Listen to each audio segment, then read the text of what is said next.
Halo rekan-rekan Indonesia, perkenalkan nama saya Ismi Atika. Saat ini saya bekerja di Departemen QHSE Medica Plaza. Pada kesempatan hari ini, kami akan menyampaikan HSE Induction, di mana pada HSE Induction ini kita akan menginformasikan tentang sistem manajemen K3 serta lingkungan yang ada di Medica Plaza. Jadi untuk teman-teman yang saat ini baru bergabung dengan Medica Plaza, materi ini merupakan materi yang sangat penting untuk rekan-rekan semua ketahui, karena saat ini kita berada di Medica Plaza, maka sistem manajemen K3 serta lingkungan yang ada di Medica Plaza juga perlu rekan-rekan semua ketahui. Baik, untuk mempersingkat waktu, berikut akan kami sampaikan poin pertama yang akan kita mulai dari sistem manajemen K3 dan lingkungan. Sistem manajemen K3 dan lingkungan dimulai dari kebijakan-kebijakan yang ada di Medica Plaza. Jadi di Medica Plaza ini kita punya 3 kebijakan. Kebijakan yang pertama adalah kebijakan terkait dengan QHSE atau kebijakan sistem manajemen mutu, kesehatan, keselamatan kerja, serta lingkungan oleh manajemen. Pada kebijakan ini ada 7 poin yang perlu kita pahami. Yang pertama adalah seluruh karyawan di Medica Plaza wajib memberikan pelayanan kesehatan yang bernilai tanpa cacat, serta memberikan pelayanan kesehatan yang terbaik dan menjamin kepuasan pelanggan kita. Kemudian yang kedua, menyediakan dan menjaga tempat kerja yang aman, sehat, dalam rangka upaya pencegahan kecelakaan, penyakit akibat kerja, serta adanya pencemaran lingkungan. Kemudian yang ketiga, kita berkomitmen untuk mematuhi peraturan perundangan serta persyaratan-persyaratan lain yang berlaku di Indonesia maupun di internasional. Tentunya peraturan ini berlaku juga ya untuk perusahaan dalam operasionalnya. Yang keempat, berupaya untuk mengeliminasi bahaya dan menurunkan risiko K3, termasuk bahaya COVID-19, serta bahaya lingkungan di tempat kerja secara proaktif. Kemudian yang kelima, melakukan konsultasi dan partisipasi dalam rangka penerapan sistem manajemen mutu dan K3. Kemudian yang keenam, kita berkomitmen untuk menyediakan kerangka kerja untuk menetapkan sasaran mutu dan K3L. Yang ketujuh, masing-masing unit bisnis, divisi, dan departemen diwajibkan untuk menggalakkan perbaikan proses secara berkesinambungan. Nah, untuk kebijakan ini kita sudah sosialisasikan juga ya kepada pihak-pihak yang terkait seperti misalnya seluruh karyawan, kemudian juga para kontraktor dan klien kita. Kita juga sudah melakukan sosialisasi untuk kebijakan ini. Kemudian yang kedua, kita ada kebijakan terkait dengan alkohol and drugs. Jadi kebijakan alkohol dan obat-obatan terlarang di Medica Plaza ada 5 poin di sini. Yang pertama, Medica Plaza berkomitmen untuk mengupayakan lingkungan kerja yang aman, sehat, produktif bagi seluruh pekerja. Kemudian yang kedua, Medica Plaza berkomitmen untuk menyadari bahwa alkohol dan obat-obatan terlarang serta penyalahgunaan bahan lainnya oleh karyawan ini akan mengganggu kemampuan untuk bekerja dengan baik dan memiliki efek yang merugikan pada keselamatan serta efisiensi perusahaan. Kemudian yang ketiga, penyalahgunaan dari obat-obatan yang sah atau penggunaannya, kemudian kepemilikan dan mendistribusikannya ketika dia tidak dikendalikan sesuai dengan prosedur dan sesuai dengan peraturan di perusahaan, maka ini akan menjadi hal yang sangat dilarang dan merupakan alasan untuk penghentian hubungan kerja. Kemudian selanjutnya yang keempat, memiliki, menggunakan, mendistribusikan, atau menjual minuman beralkohol di lingkungan perusahaan merupakan hal yang dilarang tanpa persetujuan terlebih dahulu dari senior manajemen. Kemudian yang kelima, kita memastikan bahwa pernyataan kebijakan ini sudah kita distribusikan kepada seluruh karyawan di Medica Plaza. Kemudian selanjutnya, satu lagi kebijakan di Medica Plaza adalah kebijakan anti suap dan korupsi. Jadi untuk kebijakan ini di Medica Plaza ada 4 poin yang perlu kita sampaikan. Yang pertama adalah kita berkomitmen untuk tidak ada toleransi terhadap praktik suap dan juga praktik korupsi. Penyuapan dan korupsi tidak sekalipun dapat kita terima, ya, tidak dapat diterima oleh Medica Plaza, apapun alasannya, dan tidak ada toleransi kepada pihak-pihak yang berbisnis dengan Medica Plaza untuk praktik ini. Kemudian yang kedua, kami berkomitmen untuk bertindak adil, jujur, terbuka dengan cara yang etis dalam semua urusan bisnis kami dan hubungan dimanapun kami beroperasi. Kami berkomitmen untuk menjunjung tinggi hukum nasional, internasional yang berlaku serta relevan ya untuk melawan praktik suap dan korupsi dimanapun kita berada. Kemudian yang terakhir, kita berkomitmen untuk dapat menerapkan, menegakkan sistem yang efektif di Medica Plaza untuk dapat melawan risiko suap dan korupsi ini. Jadi itu tadi untuk kebijakan-kebijakan yang ada di Medica Plaza. Selanjutnya, kita akan masuk ke informasi tentang HSE Komite. Jadi di Medica Plaza ini kita ada Komite HSE, di mana Komite HSE ini fungsinya adalah untuk memastikan agar sistem K3 serta mutu di Medica Plaza ini sudah berjalan atau belum. Begitu. Jadi di sini kita ada Ketua HSE Komite yaitu dengan Pak Hilmi Fauzi, kemudian sekretarisnya ada Mbak Zara Devi dan saya Ismi Atika. Kemudian untuk anggotanya, kita pilih beberapa perwakilan di masing-masing site, ya, atau site klinik kita yang ada di seluruh Indonesia. Di sini saya sampaikan beberapa, seperti di klinik WTC ada Dr. Yosefin dan Mas Nur Salam, kemudian di site Tomori ada Dr. Gunawan dan Dr. Kosasi serta Pak Deni. Kemudian ada representatif di site BP, itu ada Mas Rizky, kemudian di site Aman ada Mas Aryo, dan juga di medical site kita ada Dr. Franz. Jadi secara umum untuk medical site ada Dr. Franz sebagai perwakilan HSE komitenya. Kemudian untuk HSE komite ini dapat berubah-ubah sesuai dengan keanggotaannya nanti dan status dia di Medica Plaza sendiri. Jadi nanti ketika ada perubahan akan kita informasikan ya, mungkin di sesi lain. Seperti itu. Kemudian selanjutnya kita masuk ke HSE Role and Responsibility. Jadi di HSE Role and Responsibility ini kita akan menginformasikan apa sih peranan dan juga tanggung jawab teman-teman terkait dengan aspek-aspek K3 gitu. Tentunya untuk mendukung sistem K3 dan mutu yang ada di Medica Plaza. Yang pertama, di sini setiap karyawan wajib mengetahui ya atau memahami serta mematuhi kebijakan QHSE yang sudah ditetapkan oleh Medica Plaza. Kemudian yang kedua, setiap karyawan itu wajib untuk aktif mencapai HSE target. Kemudian yang ketiga, setiap karyawan juga harus memberikan perhatian ya kepada seluruh informasi terutama informasi kesehatan dan keselamatan kerja yang ada di seluruh area kerja. Baik yang bekerja di head office maupun yang bekerja di lokasi klien ya.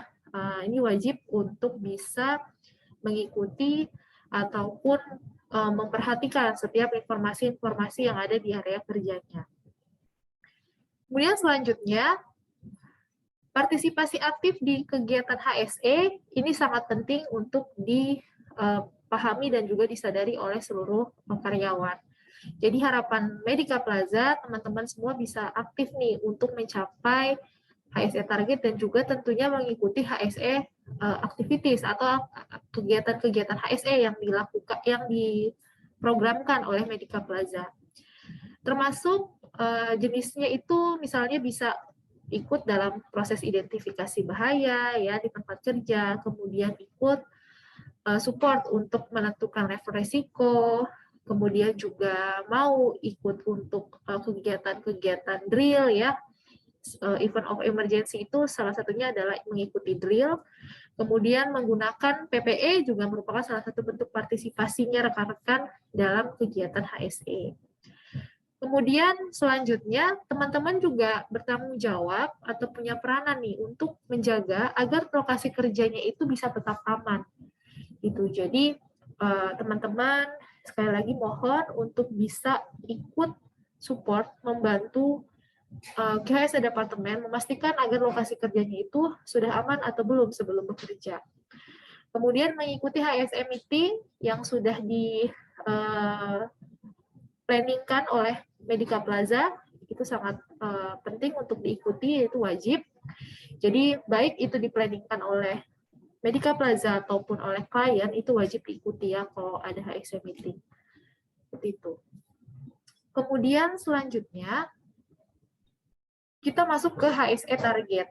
Nah, HSE target di sini kita ingin menyampaikan nih apa sih HSE target Medica Plaza yang perlu teman-teman ketahui gitu di tahun 2021 ini.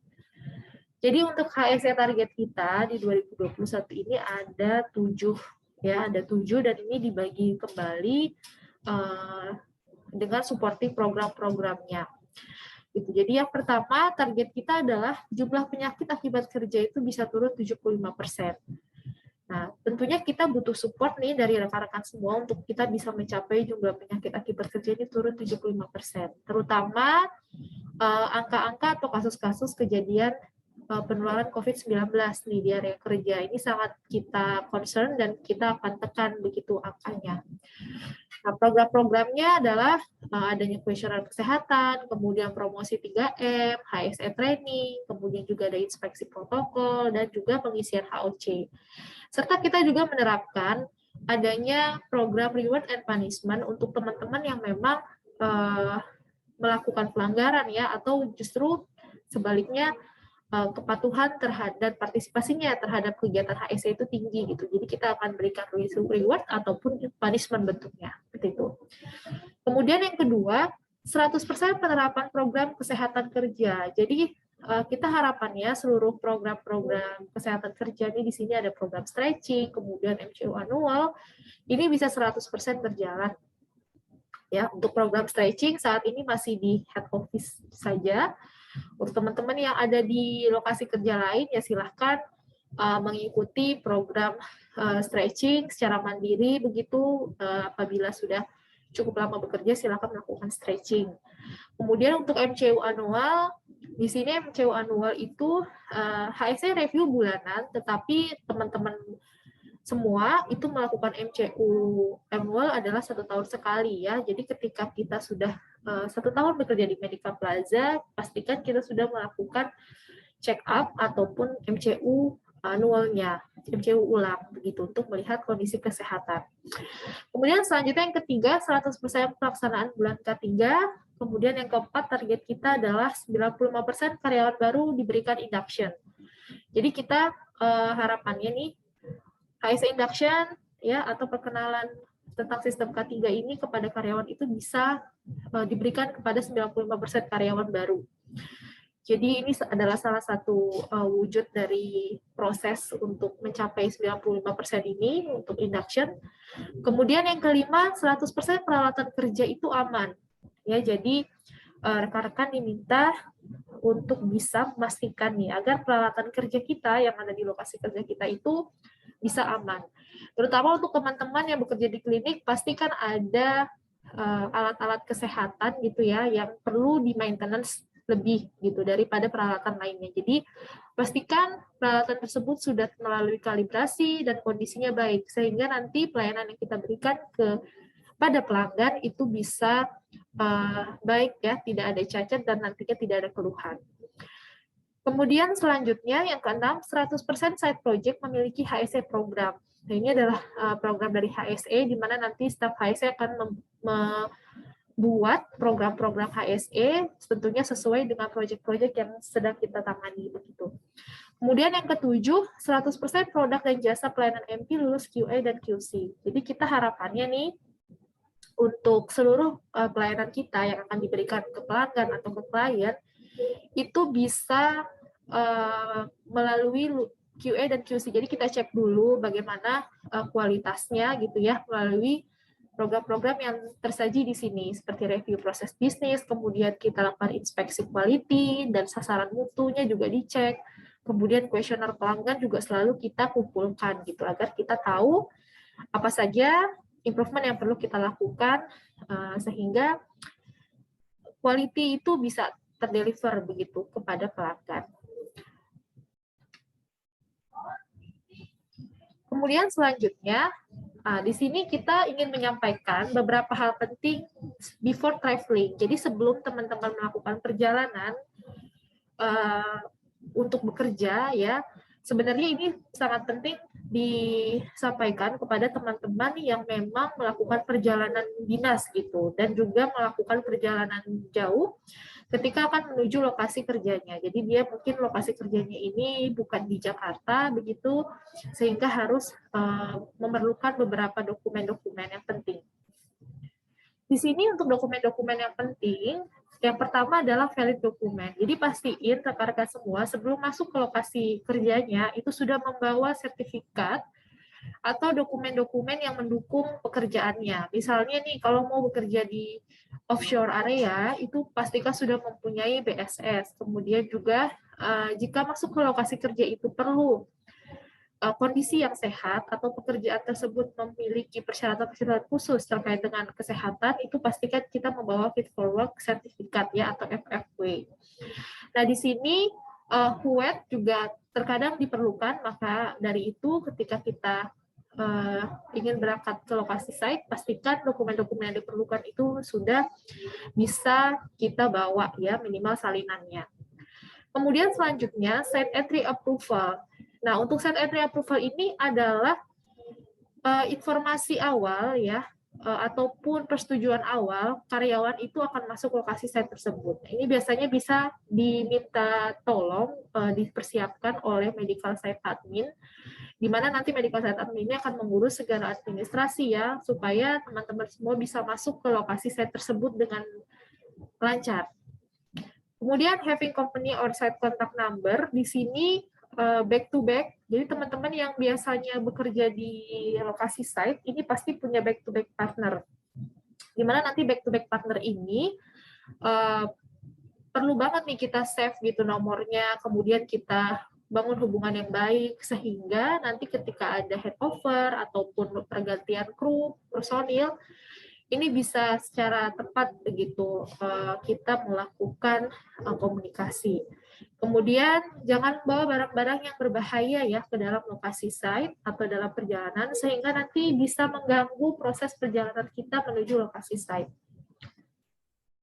Kemudian selanjutnya, ketika tadi before traveling ya, ketika kita akan masuk ataupun kita akan berangkat ke lokasi site, sekarang ketika kita sudah sampai di site, apa sih sebetulnya yang harus utama, terutama dari sisi safety-nya yang harus kita perhatikan. Pastiin teman-teman ini sudah mempunyai pengetahuan tentang HSE di lokasi kerjanya tersebut. Biasanya ini didapatkan dari HSE induction-nya. Jadi selain HSE induction di sini, teman-teman nanti juga akan di-induction ulang oleh tim HSE di lokasi site. Karena kan lokasinya ini lokasi baru ya untuk teman-teman. Jadi secara umum, teman-teman akan diberikan HSE induction di lokasi site-nya. Kemudian, mengetahui emergency route itu juga sangat penting. Jadi teman-teman kalau udah sampai di lokasi site yang baru, ya apalagi yang baru banget didatangi begitu, ini harus tahu bagaimana sih prosedur ataupun rute evakuasi ya ketika ada kejadian darurat, misalnya ada kebakaran, kemudian gempa bumi atau bahkan misalnya lokasi site dekat dengan pantai gitu ada tsunami. Nah, hal-hal yang seperti itu sudah bisa dicegah ya untuk keparahannya. Jadi teman-teman sudah tahu emergency route, sudah tahu prosedurnya, maka bisa menyelamatkan diri dengan tepat. Jadi kalau teman-teman sampai dengan saat ini misalnya belum tahu bagaimana rute emergensinya, silahkan segera dicari tahu dan kalau bisa dihafal ya, diingat-ingat begitu. Rute emergensinya seperti apa sih? Siapa yang harus kami hubungi? Gitu ya. Kemudian selanjutnya di sini kita masuk ke QHSE KPI. Jadi untuk QHSE KPI ini sebetulnya tidak berbeda jauh dengan target, ini hanya dirinci saja. Jadi teman-teman bisa lihat di sini ada beberapa poin yang kita nilai dan kita pantau gitu pencapaiannya sesuai dengan PIC-nya masing-masing.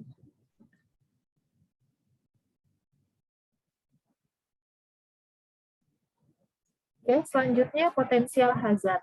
Jadi pada potensial hazard ini saya akan menjelaskan secara singkat mengenai potensi-potensi bahaya apa saja sih yang mungkin dapat kita terima pada saat kita bekerja.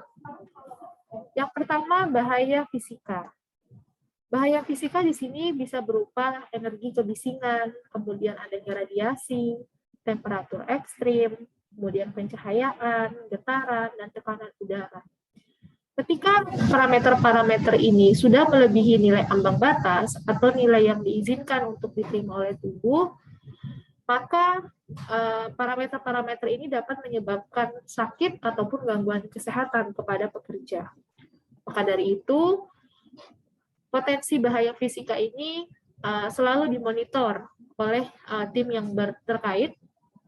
Apabila dia sudah melebihi ambang batas, maka akan langsung dilakukan pengendalian. Gitu.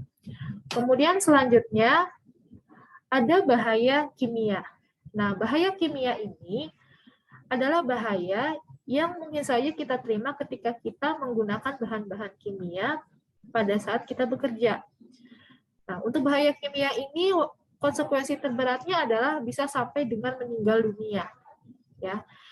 Nah, bagaimana sih bahan kimia ini bisa masuk ke dalam tubuh kita dan menyebabkan kita jadi sakit ataupun mengalami gangguan kesehatan? Nah, yang pertama itu bisa masuk melalui jalan inhalasi. Jadi dia berpotensi masuk melalui pernafasan kita. Jadi kita menghirup bahan kimia ini, kemudian dia masuk ke dalam tubuh kita dan dia menyebabkan gangguan ketika memang sudah mencapai kadar yang tidak bisa ditoleransi oleh tubuh. Kemudian absorpsi, ya. Untuk absorpsi ini bahan kimia ternyata juga bisa masuk melalui penyerapan, mungkin penyerapan lewat kulit, ya. Di sini masuk aliran darah, kemudian kalau dalam posisi yang tidak dapat diterima tubuh ya kita bisa jadi keracunan juga. Kemudian ingesti ini bisa masuk melalui jalur pencernaan, ya, jalur pencernaan, misalnya terminum atau termakan, gitu. Kemudian kontrol yang seperti apa sih yang kita lakukan untuk bahaya chemical ini? Nah, untuk bahaya chemical ini biasanya untuk ruangannya sudah didesain sedemikian rupa agar ventilasinya baik. Kemudian exposure-nya itu terkadang kita batasi, jadi kita atur penjadwalan kerjanya mungkin sehingga durasi exposure kepada bahan kimia yang berbahaya itu bisa dikurangi. Kemudian penggunaan PPE. Nah, PPE juga kita berikan untuk rekan-rekan yang memang bekerja dengan bahaya kimia ini.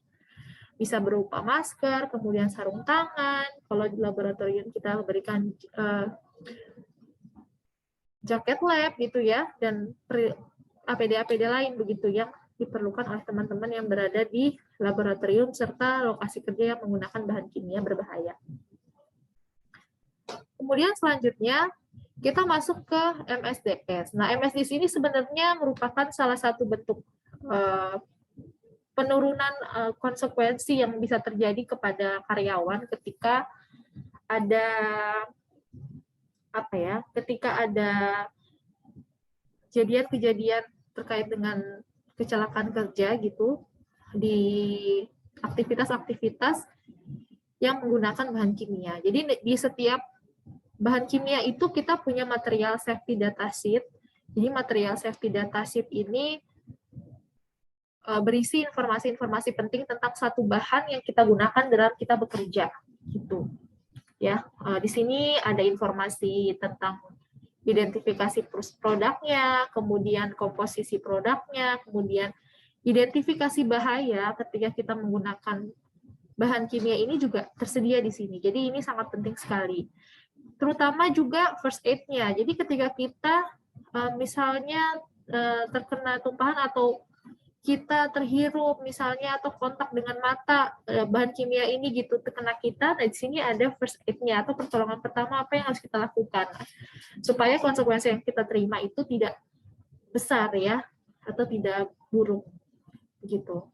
Jadi MSDF ini penting sekali untuk disiapkan ketika kita memang bekerja menggunakan bahan kimia. Kemudian selanjutnya ada bahaya mekanikal. Nah, jadi untuk bahaya mekanikal ini teman-teman biasanya terjadi ketika kita menggunakan objek-objek atau benda atau barang yang sifatnya bergerak. Jadi dia naik turun, kemudian berputar. Nah, ini kita perlu hati-hati karena di sini ada bahaya mekanik. Bahaya mekanik ini bisa menyebabkan kita mengalami kecacatan apabila kita tidak berhati-hati pada saat penggunaannya. Ya, jadi pastikan dulu lokasi kerja kita itu sudah aman, kemudian juga peralatan yang dipakai sudah dalam kondisi yang baik, dan kita betul-betul sudah memahami bagaimana instruksi kerja dari peralatan tersebut. Dan satu lagi kita harus konsentrasi nih ketika kita bekerja dengan barang-barang yang sifatnya bergerak ataupun punya sistem mekanik, gitu ya. Kemudian selanjutnya ada bahaya biologikal. Nah, untuk bahaya biologikal ini adalah bahaya-bahaya yang sifatnya infeksius, ya, bisa dari virus, bakteri, fungi, dan sebagainya, mikroba lainnya. Tetapi untuk biologis hazard ini juga kita tidak boleh mengesampingkan binatang-binatang liar yang mungkin bisa mengganggu pekerjaan kita, ya, atau misalnya di lokasi kerjanya itu masih ada binatang-binatang buas yang menjadi ancaman kita. Nah, ini kita juga bisa masukkan ke dalam biological hazard. Nah, untuk di luar wild animals atau binatang buas yang ada di lokasi kerja kita, ini biasanya sifatnya itu infeksius ya untuk yang di luar wild animals ini. Nah, misalkan untuk virus, bakteri, jamur, nah ini yang sifatnya bisa infeksius untuk manusia. Nah, untuk infeksius kontrolnya, jadi untuk infeksi kontrol standarnya, kita seringkali mengingatkan untuk bisa menerapkan hand hygiene. Jadi hand hygiene ini sangat penting untuk mencegah adanya infeksi kepada nakes ataupun dari nakes ke pasiennya gitu. Jadi teman-teman perlu sekali untuk menerapkan ini ketika kita akan kontak dengan pasien, kemudian kita juga setelah kontak dengan pasien, itu wajib untuk memastikan agar tangan kita itu dalam kondisi yang bersih dan steril ya.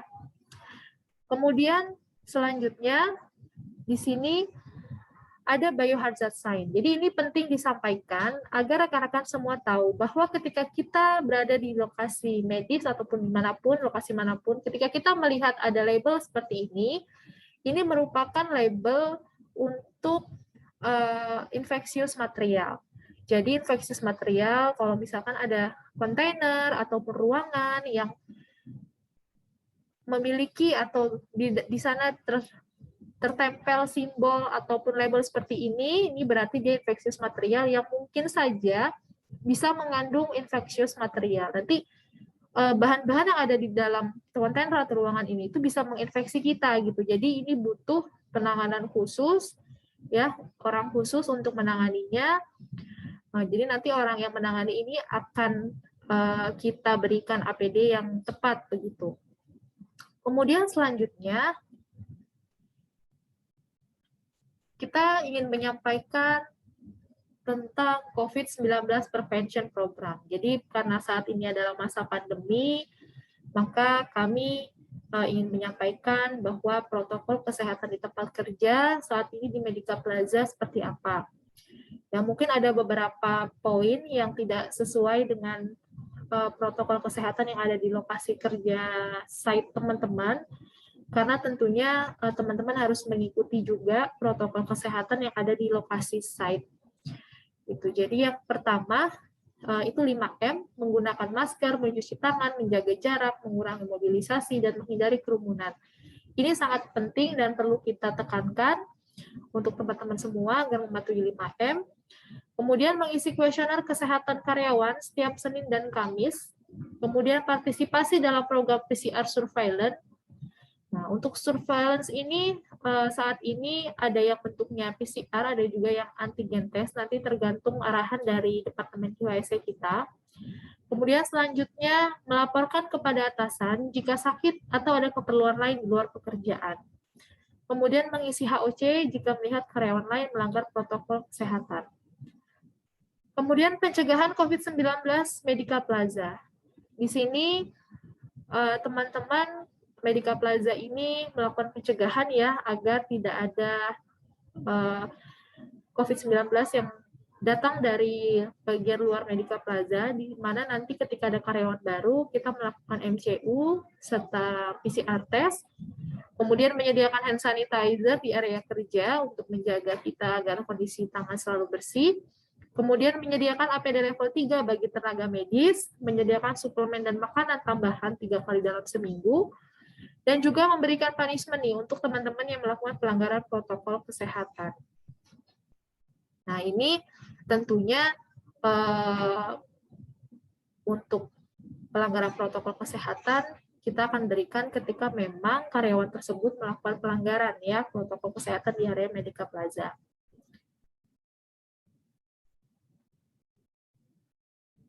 Kemudian untuk partisipasi program PCR surveillance ini sebetulnya masih dilakukan di head office dan klinik Jakarta saja. Jadi untuk rekan-rekan yang memang bekerja di lokasi site klien begitu itu bisa mengikuti kebijakan dari lokasi site-nya.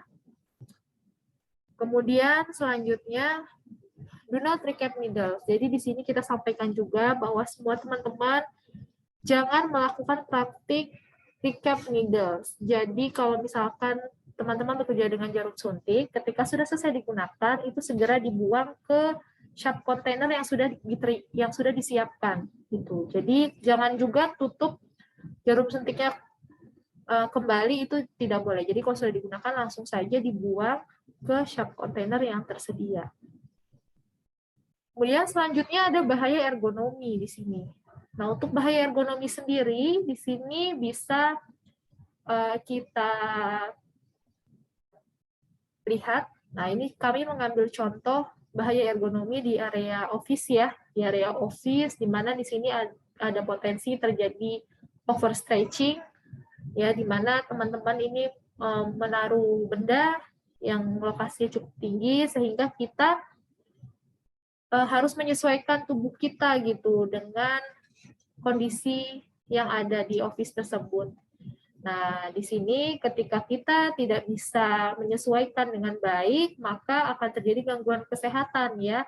Bisa misalnya sakit punggung atau pinggang yang seperti itu. Nah, ini teman-teman kalau memang ada hal-hal yang postur tubuhnya tidak sesuai ya, kemudian juga kita diminta untuk menyesuaikan gitu dengan kondisi lingkungan kerja yang ada, ini ada baiknya menggunakan alat bantu. Termasuk teknik mengangkat, kemudian memindahkan barang. Ketika kita memang tidak mampu untuk melakukannya, itu silakan gunakan alat bantu. Ya, bisa berupa troli, kalau misalkan mau memindahkan barang, kalau untuk mengangkat barang harus menggunakan teknik yang baik, begitu. Kemudian selanjutnya, di sini ada bahaya elektrikal. Nah, bahaya elektrikal ini potensinya adalah teman-teman bisa setrum ataupun terjadi kebakaran nih, ataupun ada ledakan gitu karena adanya praktik untuk electrical hazard ini. Nah, kontrolnya seperti apa sih? Nah, di sini kontrolnya adalah dry operation, jadi pastikan seluruh area kerja yang ada komponen listriknya itu dalam kondisi yang kering ya, tidak ada kebocoran atap, tidak ada air yang menetes, seperti itu. Kemudian ikuti instruksi kerja yang ada untuk peralatan elektrikal tersebut. Kemudian kalau ada peralatan listrik yang memerlukan maintenance khusus gitu ya, itu pastiin kita sudah punya prosedur untuk maintenance-nya. Kemudian kalau ada kerusakan segera dilaporkan dan kita juga harus tahu bagaimana cara menggunakan APAR. ya. Jadi untuk APAR ini ada 3 hal sebetulnya perlu diingat dalam penggunaannya. Yang pertama itu adalah buka pin penutupnya, kemudian kita arahkan nozzle atau selang APAR itu ke sumber api, kemudian setelah itu kita tekan tuas sehingga isi dari APAR tersebut itu bisa masuk ke ataupun bisa keluar bisa keluar untuk memadamkan api yang kecil kondisinya. Jadi kalau misalkan kebakaran ini sudah besar itu dan tidak bisa menggunakan APAR, lebih baik rekan-rekan semua segera lakukan penyelamatan diri ya melalui rute evakuasi yang ada. Kemudian segera minta pertolongan lain agar dilakukan pemadaman kebakaran yang lebih baik. Kemudian selanjutnya di sini berbicara tentang adanya kebakaran, kemudian hal-hal lain yang termasuk kejadian emergensi, maka kita perlu tahu rute evakuasi. Jadi rute evakuasi ini adalah rute di mana rekan-rekan rute ini disiapkan khusus untuk rekan-rekan ketika mengalami kejadian darurat atau emergensi. Ya, jadi kita harus memastikan beberapa poin itu sudah terlaksana di dalam jalur evakuasi ini. Jadi yang pertama, rute evakuasi itu harus dalam kondisi yang baik penerangannya. Jadi dia harus terang ya, tidak boleh gelap karena nanti ketika dia menjadi rute evakuasi, orang-orang di sana bisa dengan cepat dan tepat melakukan penyelamatan diri. Kemudian tidak boleh ada barang-barang yang menghalangi rute evakuasi. Jadi jangan sampai rute evakuasi di lokasi kerja teman-teman itu ada barang-barang yang menghalangi gitu, ditumpuk, ada kardus, ada barang-barang lain di situ yang menghalangi proses evakuasi. Kemudian evacuation route ini pun harus dalam kondisi housekeeping yang baik ya, harus dirawat, dibersihkan, kemudian tidak boleh ada ceceran tumpahan air ataupun minyak dan sebagainya. Jadi kondisi lantai harus bersih ya.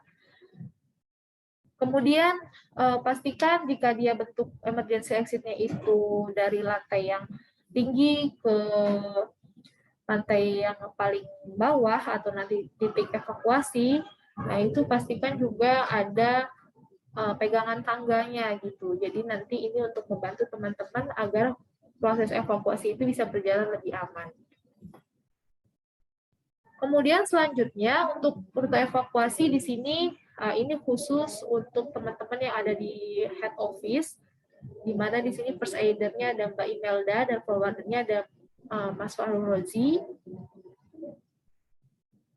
Kemudian selanjutnya eliminasi, substitusi, engineering control, administratif, dan APD. Nah ini merupakan bentuk dari pengendalian hierarki. Jadi hierarki pengendalian di sini adalah ada 5 ya, ada 5 tahap. Yang pertama kita asesmen melalui eliminasi dulu. Jika tidak bisa dilakukan, maka kita akan coba untuk substitusi ataupun kita lakukan kombinasi dari engineering control, administratif sampai dengan APD. Di sini kita akan jelaskan lebih lanjut tentang APD-nya. Jadi untuk APD di sini teman-teman kita berikan definisi lagi deh untuk PPE ini itu sebenarnya apa sih? Nah, PPE ini adalah pakaian ataupun peralatan khusus yang digunakan oleh karyawan ataupun pekerja untuk memproteksi dirinya dari bahaya yang ada di lingkungan kerjanya. Kemudian untuk PPE ini sendiri apa sih yang perlu kita ingat gitu ketika kita akan menggunakannya? Nah, di sini yang pertama adalah lakukan inspeksi sebelum dan setelah penggunaan PPE. Jadi ketika kita akan menggunakan PPE, cek dulu nih kondisi PPE-nya sudah dalam kondisi yang baik belum sebelum kita gunakan. Jangan sampai ada yang sobek, ada yang retak ataupun pecah gitu ya APD-nya. Kemudian setelah kita pakai, kita cek lagi. Apalagi untuk APD-APD yang memang digunakan kembali gitu setelah pada hari ini digunakan. Jadi bisa digunakan berulang kali ya. Ini harus dicek lagi. bagaimana kondisinya, apakah masih bagus atau tidak. Ketika sudah rusak, segera hubungi pihak terkait, ya mungkin di sini tim HSE boleh ataupun koordinator kerjanya untuk segera dilakukan penggantian atau perbaikan. Kemudian ketika kita menggunakan PPE, pastikan di lokasi kerja kita itu memang ada bahaya kerja, gitu. Jadi jangan gunakan PPE ketika lokasi kerja kita tidak punya bahaya untuk penggunaan PPE tersebut. Kemudian gunakan secara tepat ya PPE-nya sesuai dengan instruksi yang ada. Kemudian gunakan ketika APD tersebut memang sudah dipastikan kondisinya baik dan sesuai standar. Kemudian pastikan APD kita itu accessible. Kemudian selanjutnya remove ya. Jadi ketika kita menggunakan PPE, pastikan kita sudah menghilangkan kontaminasi dari PPE tersebut ketika kita akan meninggalkan area kerja yang terkontaminasi atau yang punya bahaya. Jadi jangan sampai kita meninggalkan satu lokasi yang berbahaya, kemudian masuk ke lokasi kerja yang sebetulnya tidak ada bahaya atau clear, tapi kita masih menggunakan PPE yang terkontaminasi. Jadi kita harus membersihkan diri dulu, jadi kita tidak membawa bahaya satu tempat ke tempat yang lainnya. Kemudian selanjutnya, di sini adalah contoh-contoh dari PPE atau APD yang biasa digunakan oleh tim kita pada saat bekerja.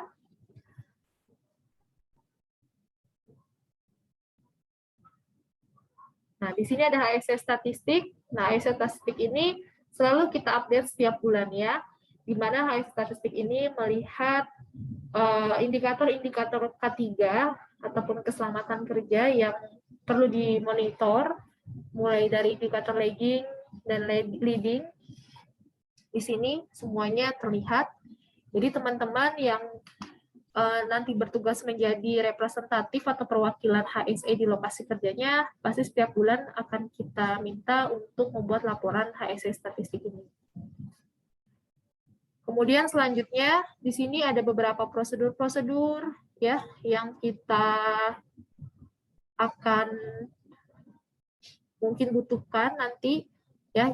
Ini semua terkait dengan K3, manual QHSE kita ada, kemudian prosedur-prosedur pengendalian dokumen, pengendalian rekaman, audit, dan prosedur-prosedur lain terkait K3.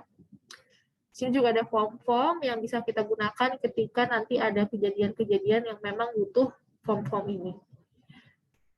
Kemudian ada instruksi kerja juga untuk pekerjaan HSE yang beresiko, dan form-form juga yang lain yang mendukung prosedur-prosedur sebelumnya. Oke, terima kasih rekan-rekan semua. Itu tadi yang bisa kami sampaikan dari Departemen QHSE, mulai dari kebijakan, kemudian tadi selanjutnya itu ada role and responsibility-nya teman-teman terkait K3, kemudian ada potensi-potensi bahaya, sampai dengan tips-tips ataupun hal-hal yang perlu diperhatikan dan hal-hal yang dilarang, semuanya sudah kita sampaikan di dalam HSE Induction ini. Oke, terima kasih teman-teman atas partisipasinya, atas perhatiannya. Semoga apa yang disampaikan ini bisa menjadi pedoman untuk teman-teman semua dalam bekerja di Medica Plaza. Dan tetap sehat, jaga kondisi aman, baik di lingkungan kerja maupun di lingkungan rumahnya. Terima kasih semuanya.